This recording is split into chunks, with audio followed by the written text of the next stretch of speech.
Celebramos hoje o Dia Nacional da Vigilância Sanitária. A data foi instituída no mesmo dia de nascimento de Oswaldo Cruz, o principal sanitarista da história do Brasil. Nascido em 1872 em São Luís de Paraitinga, em São Paulo, ficou conhecido por combater a epidemia de peste bubônica e de febre amarela.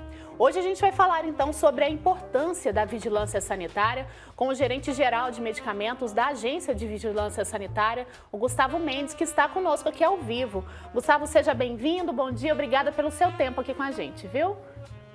Bom dia a todos, uma honra estar aqui com vocês. Imagina, a gente que agradece. Gustavo, é importante a gente ter um dia aí para falar sobre a importância da vigilância sanitária. Tem muita gente que nem conhece, né, as funções e a importância desse órgão.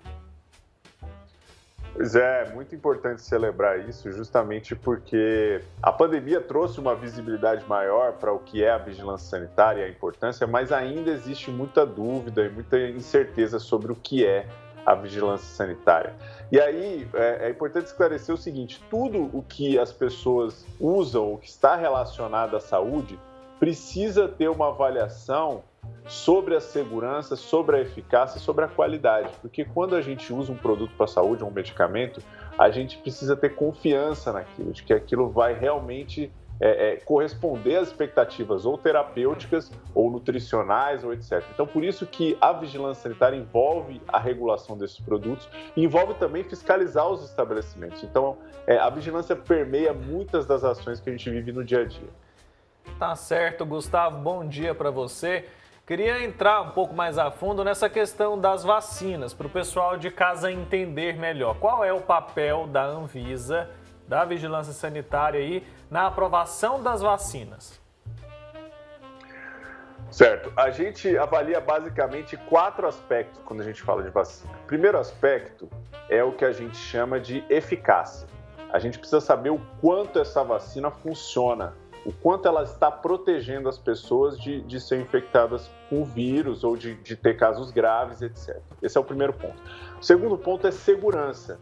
A gente precisa saber que a vacina é segura, quais são os riscos que essa vacina pode causar, e a gente sabe que isso depende da tecnologia da vacina, depende de uma série de aspectos. Então, a segurança é um segundo pilar.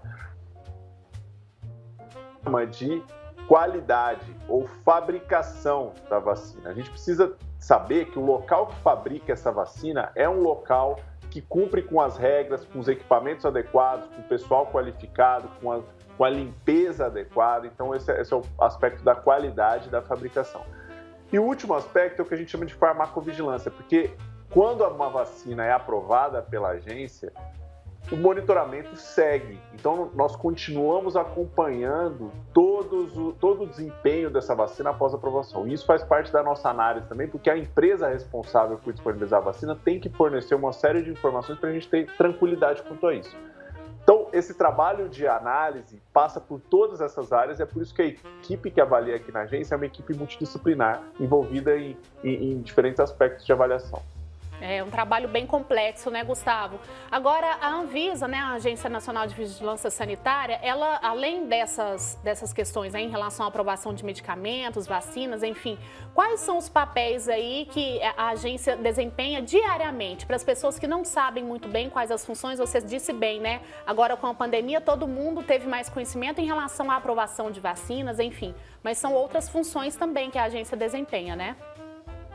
Sim, tem as funções que a gente chama de pré-mercado. O que significa isso? Antes de entrar no mercado ou ser disponibilizado para a população, a gente precisa fazer a avaliação. Então, isso inclui medicamentos, alimentos, produtos para a saúde, cosméticos, saneantes, fumígenos. Todo produto que vai ser disponibilizado para a população precisa de uma análise prévia nossa sobre se cumpre os requisitos técnicos de qualidade, segurança e eficácia. Isso é o pré-mercado.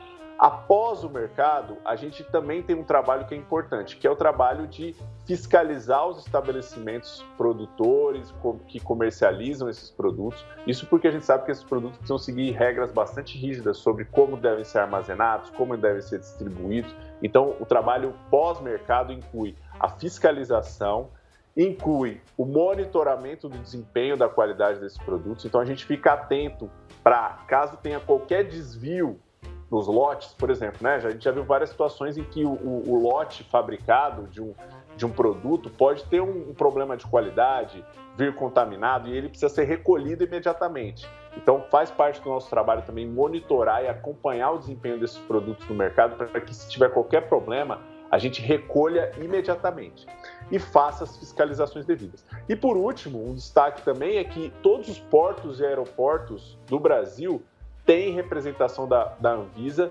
porque nós precisamos controlar tanto as pessoas que entram e saem do país, quanto as condições sanitárias, quanto os produtos, verificar se os produtos que entram aqui no Brasil cumprem com as nossas regras. Então, é basicamente isso que a gente, de uma forma geral, que a gente faz. Um trabalho intenso de fiscalização, né, que não pode parar nunca. Queria que você explicasse para a gente melhor quais foram os principais desafios impostos pela pandemia do coronavírus para o trabalho de vocês aí na Anvisa.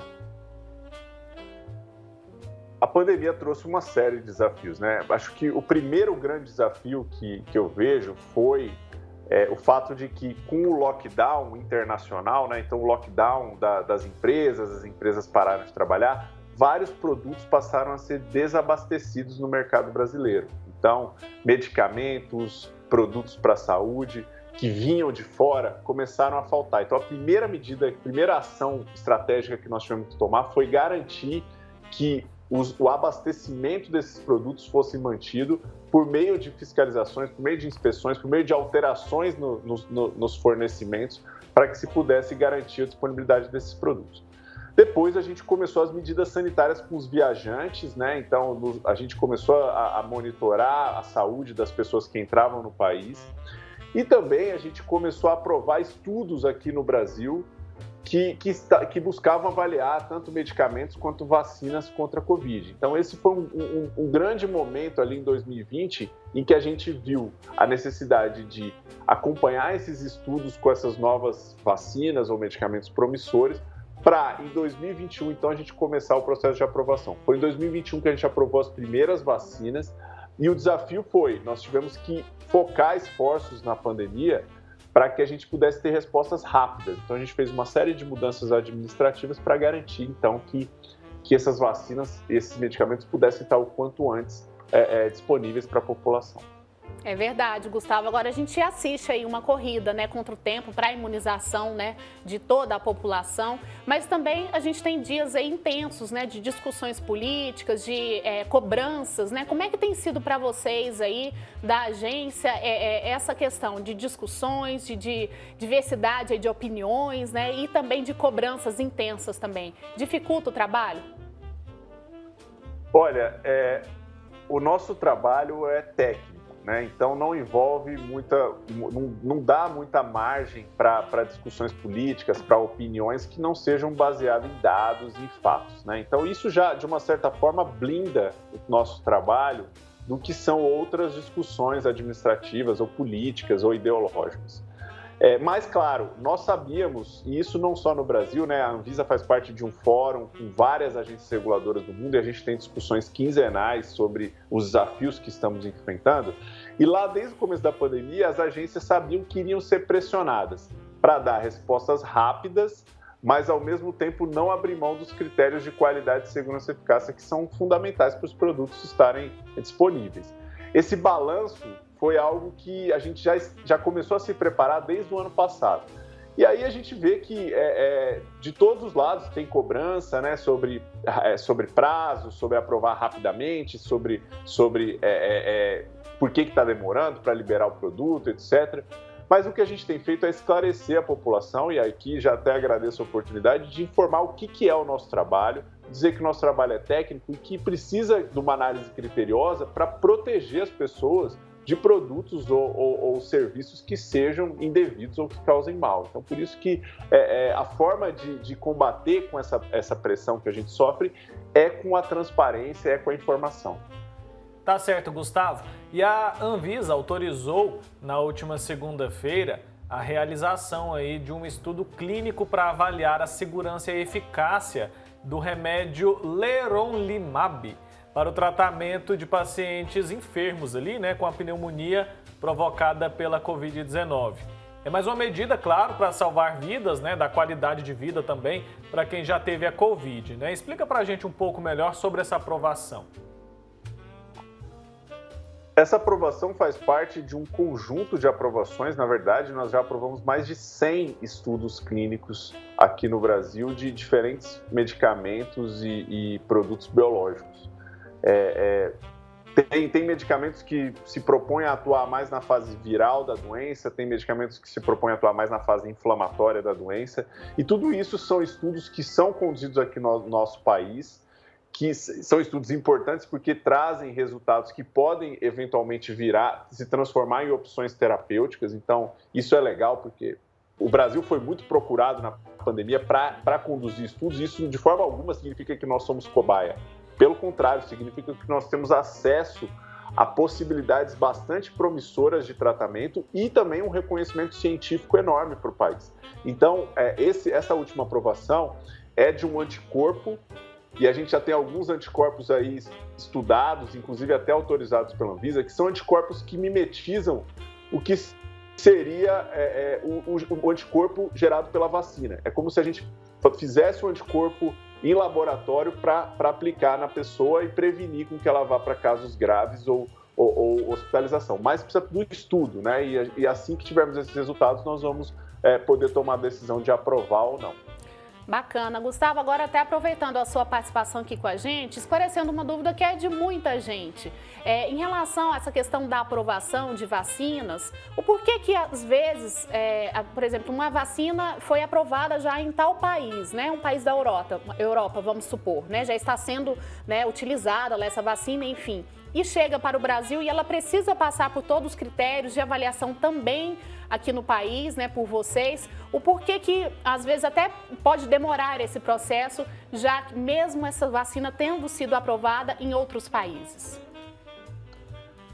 Certo. É importante ficar claro que, assim, a gente não faz retrabalho. Se a vacina ou o medicamento foi aprovado num outro país, que é um país de referência, que é um país que a gente sabe que segue os mesmos critérios técnicos que nós aqui no Brasil, e é importante também destacar isso, né? O Brasil está num status bastante elevado internacionalmente sobre a sua regulação. A Anvisa está no comitê gestor desses fóruns, significa que nós temos o status máximo global.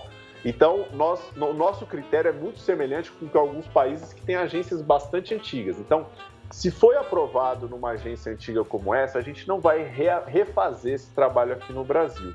O que a gente vai conferir apenas e ter certeza é que a vacina que foi aprovada lá fora é a mesma que vem para cá. Isso nem sempre acontece, porque, principalmente na situação de pandemia, é comum a gente ver diferentes locais de fabricação. A demanda é muito alta, né? A gente está falando de bilhões de doses. Então é comum as empresas usarem vários locais de fabricação diferentes, com equipamentos diferentes, com materiais, insumos diferentes. E tudo isso impacta na qualidade e na performance da vacina. E cabe a gente, então, verificar e ter certeza de que o que vem para o Brasil é realmente aquilo que foi aprovado lá fora e que cumpre os mesmos requisitos necessários.